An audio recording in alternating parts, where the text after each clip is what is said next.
بسم الله الرحمن الرحيم.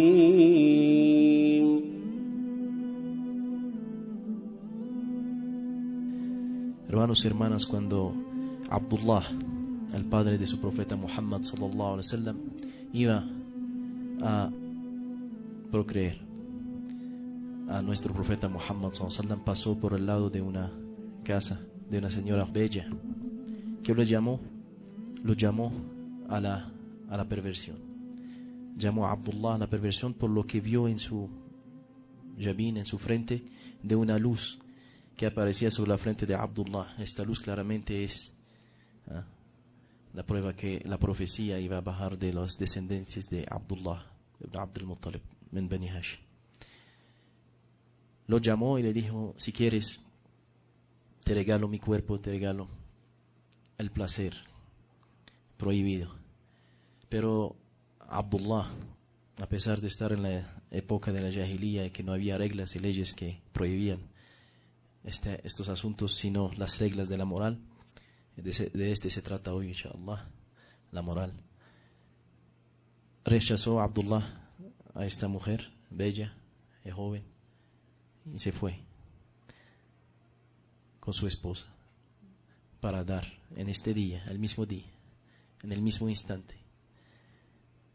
Después, este primer coágulo que formaría el cuerpo de la más grande creación de Allah subhanahu wa ta'ala, que es su profeta Muhammad sallallahu alaihi wasallam. Porque Allah no deja que las cosas caen cuando son de la purificación de Allah en la perversión o en el mal. Alhamdulillahi Rabbil Alamin. Y Allah dijo en el Corán: وَتَقَلُّبِكَ فِي السَّاجِدِينَ, el movimiento que tendrás en los que se prosternan en las generaciones. No podía venir entonces sino de un honor elevado, de un rango, de una nobleza que no tendría ninguna duda a través de los tiempos y de los espacios. Y es lo que formó el profeta Muhammad sallallahu alaihi wasallam, la guía de los profetas, la guía del universo, el mejor de los seres. Y hay una pregunta hoy que queremos, pues, inshallah, compartir con ustedes. Espero que el tema sea de un interés para ustedes, inshallah. Hay una discusión entre los sabios antiguamente hasta hoy, y musulmanes y no musulmanes, a decir si los caracteres en el ser hacen parte de algo que es un don divino, entonces que viene de Allah subhanahu wa ta'ala, que el buen carácter en los modales elevados, que personas serían formadas naturalmente a ser buenas, o que sería el fruto de un esfuerzo humano para llegar a este carácter.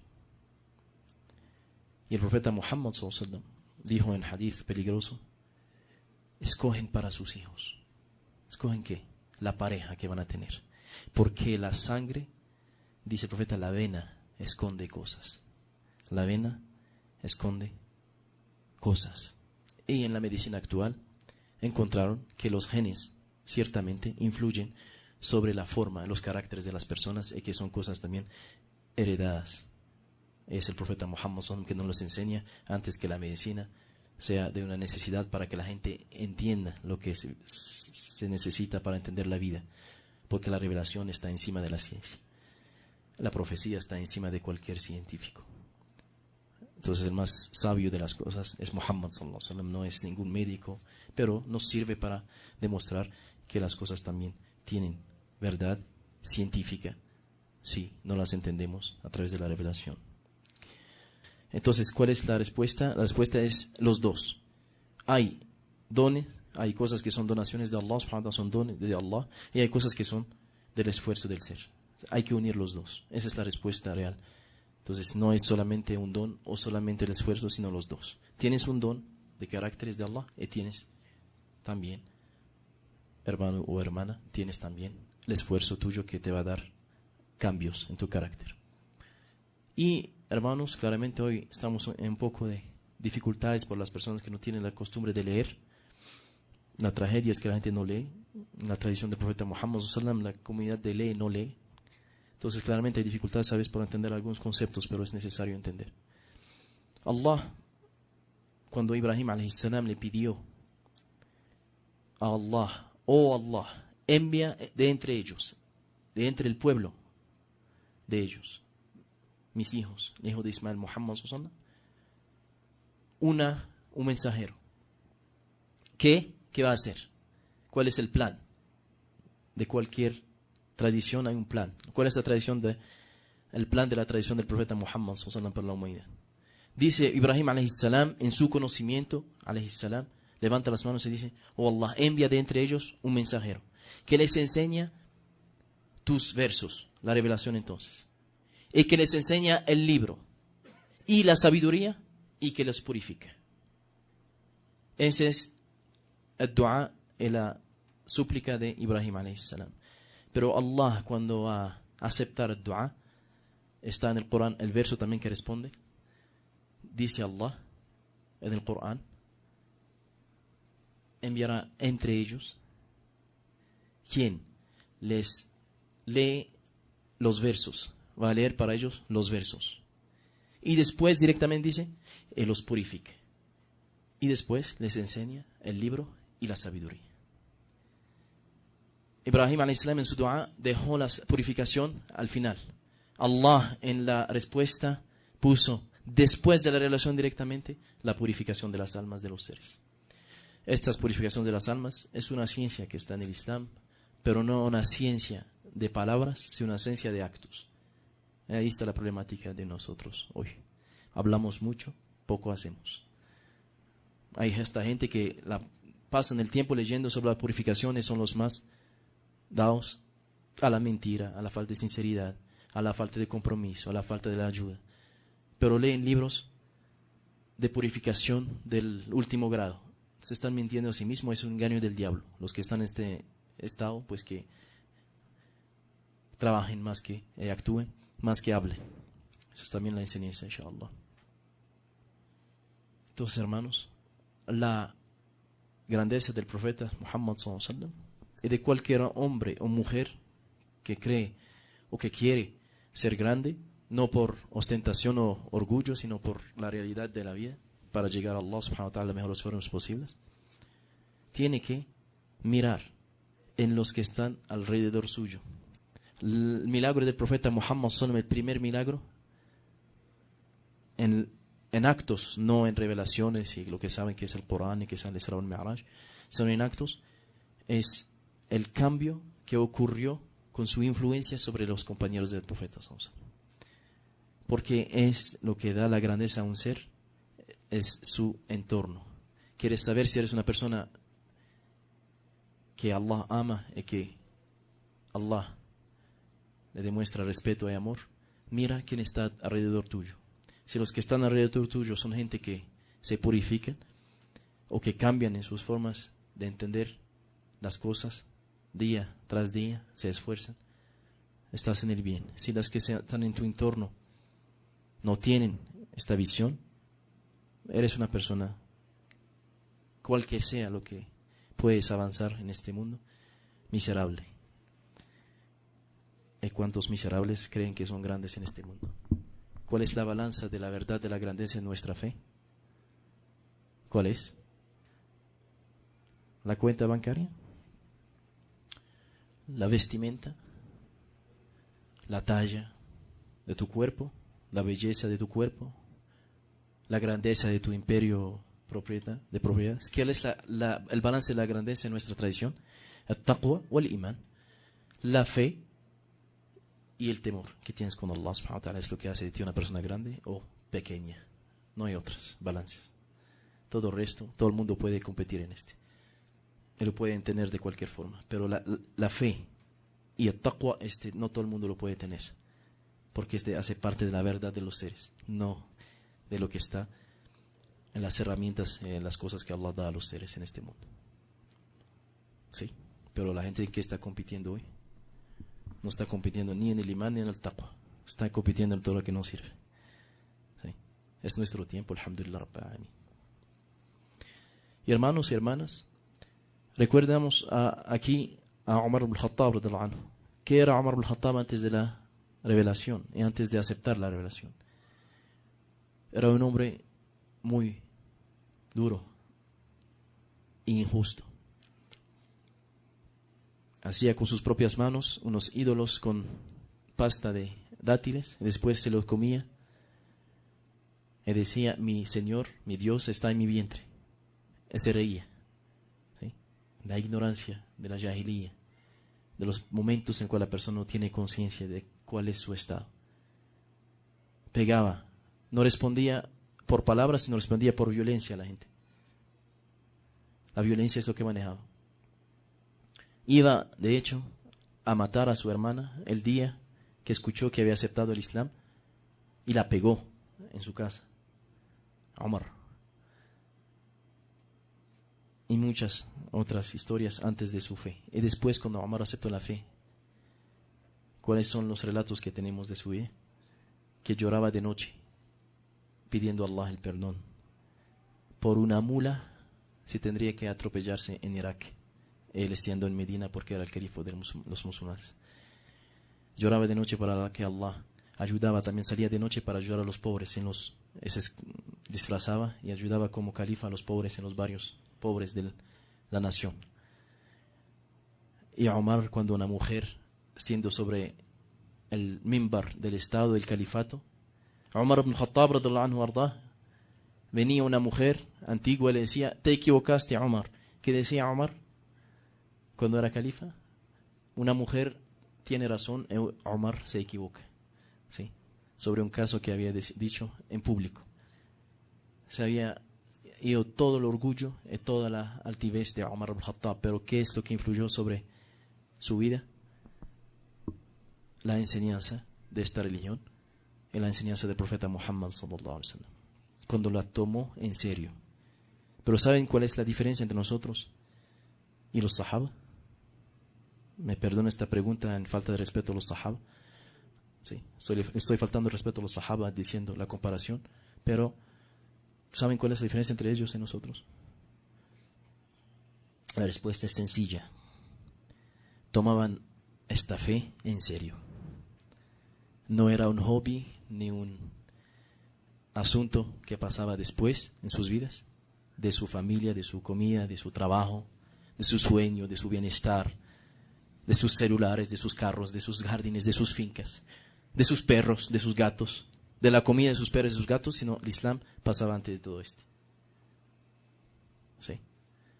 Esa es la diferencia entre nosotros y ellos, y es por esto también que viven ustedes la tristeza, la miseria que vivimos interiormente, y porque ellos, sin todo lo que tienen materialmente, tenían la felicidad en sus vidas. ¿Sí? ¿Quieres salvarte? Deja a Allah todo lo que Allah te dio para que Él compre tu alma. Si quieres comprar tu alma para el paraíso. Pero no somos así. Y dice entonces, los dos fundamentos de los modales y del carácter en el Islam son dos: emprender, hacer, actuar, tomar la iniciativa es el primer asunto. El segundo asal es la abstención, no hacer lo que no es bueno para ti. Estos son los dos fundamentos primordiales de todo carácter en el Islam. Entonces, ¿cuál es en el fundamento de la iniciativa? Tomar iniciativa, ¿a qué nos devuelve en los caracteres del ser? No se duermen, es importante. Al coraje. ¿Y a qué nos devuelve la abstención? A la castidad. Una palabra que ya no tiene sentido en la sociedad actual. Castidad, la gente mira así. ¿Existe en español esta palabra? Existe en todos los idiomas. ¿Sí? Pero la gente no sabe lo que es casto. En un mundo en el cual la niña tiene que perder su virginidad a los 10 años porque se siente menos cuando está virgen. ¿Qué es la castidad? ¿De qué están hablando estos locos? Este era el fundamento de los caracteres del ser. Otra vez, el coraje, la bravía y la castidad. Si tienes estos dos, ya tienes los fundamentos para caminar. Si eres una persona cobarde y perversa, se acabó el juego desde el comienzo. ¿Perverso qué es? Que le gusta ir tras sus pasiones.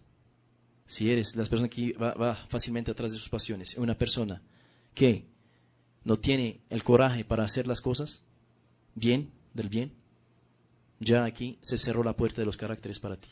¿Y cuál es la forma de llegar a los dos fundamentos de la moral, que son el coraje, la bravía y la castidad? ¿Cuál es el acto que tenemos que hacer? Esforzarse sobre nosotros mismos. El esfuerzo sobre el interior. Ustedes todos lo saben, lo repiten día y noche, pero no sabemos lo que es. Hoy vamos a dar cómo practicamos este. ¿Y sobre qué se basa el esfuerzo? El esfuerzo se basa, primero, sobre la revelación de Allah subhanahu wa ta'ala, conocer a la revelación, la ciencia de la revelación. Y lo segundo, el intelecto humano. El Islam no hace como algunas tradiciones que pasó en la historia, como por ejemplo la tradición cristiana, en el cual se prohibía el uso de la razón en cuanto a los textos sagrados. Mataron mucha gente para utilizar su razón. El Islam no es este. De hecho, tenemos grupos hoy en el Islam que manejan este. Pero necesitamos como musulmanes revelación y razón. Unir los dos. Entonces, ¿qué tenemos que hacer? Dirigir la luz de la Sharia, de la ley de Dios y de la enseñanza divina de la revelación sobre la razón humana, el intelecto. Cuando se utilizan estas dos herramientas, sí, ya se puede cambiar el carácter del ser. Y puede elevarse el ser y purificarse. Porque también hay muchos en el Islam que saben de los textos. Y memorizan los textos. Y leen el Corán día y noche. Y que bella voz. Y que mashallah. Y que qira'at. Y que hadith. Y que las enciclopedias. Pero nunca utiliza ¿su qué? Su razón. ¿Ese es el Islam? No, no es el Islam que el profeta Muhammad sallallahu alaihi wasallam enseñó y dejó claro para los seres. Porque la revelación es para los seres de inteligencia. No fue hecha para los animales. Fue hecha para los que tenían la herramienta del intelecto. Entonces mucha gente hoy dice un hadith, ni sabe de qué está hablando. Dice un verso, ni sabe el comentario y la interpretación del verso, lo utiliza como genérico. Muchos grupos musulmanes hoy manejan esta forma de entender los textos. ¿Van a salvar a alguien o sí mismos? ¿O van a llevar a la gente a la catástrofe absoluta? De hecho, ya estamos en la catástrofe. El literalismo absoluto en la lectura de los textos. Y todos los caracteres vuelven a dos en el ser, dos fuerzas que están en él. ¿Cuáles son? Es la fuerza de la ira. ¿Sí? La ira es una fuerza, es una energía que Allah dio en los seres. Y la pasión, el deseo. La ira, muchos van a decir, ¿a qué sirve la ira? La ira es una energía que Dios puso en los seres para la defensa. Para la defensa. Pero hay que equilibrar esta ira para que esta ira no se transforme con siempre la exageración en actos de injusticia y de prácticas de la violencia y de agresiones que no tienen sentido. O también los que le faltan ira, no tienen esta energía, ¿en qué terminan? Terminan humillados y esclavos de los deseos de los demás. Entonces, el Islam, la Sharia que dice, nos da este sentimiento del coraje de hacer las cosas a través de este sentimiento de ira, pero esta ira hay que equilibrarla según lo que el profeta Muhammad sallallahu alaihi wasallam enseñó, y a través de esta luz llegarás a ser la persona justa que utiliza su ira en el buen momento, en el buen instante, para restablecer el balance de la injusticia en este mundo. Porque mucha gente cree que está en la justicia, pero ya que se le da la fuerza de practicar alguna justicia, practican la injusticia. En la segunda, el deseo, la pasión, el shahwa. ¿Y shahwa? ¿A qué sirve shahwa? ¿A qué sirve el deseo? El deseo es la castidad, viene de la fuerza del deseo, no lo contrario. Son los que más tienen deseos, con la abstención de practicar sus deseos, que llegan a la castidad. Entonces, si sabes equilibrar estas fuerzas en ti, que son la fuerza de la ira, la fuerza de la energía del deseo, llegas a poder elevar tu ser a purificarlo. Esta purificación, por los estados del ser, llegan a hacer de cada acto que hace el ser, hasta los actos de necesidades, como la comida, como el sueño, como los deseos también, que sean instintivos. Todo está dirigido, toda la luz está dirigida hacia lo que Dios quiere. Todo se transforma en tu vida en una adoración. Todo en tu vida se transforma en una elevación de tu ser para acercarte a Allah subhanahu wa ta'ala. Y si no es así, no podemos decir más que no estás más cerca en tu vida que del animal que no sabe controlar estos deseos y esta ira. Y la gente hoy, en la sociedad del consumismo absoluto, la idea es transformar el ser en un animal. Tengo hambre, como hasta llenarme. Tengo sueño, duermo 24 horas. ¿Por qué? Porque se acercaron de un estado que no es el estado de la humanidad, sino el estado que Allah no quiso por esta humanidad.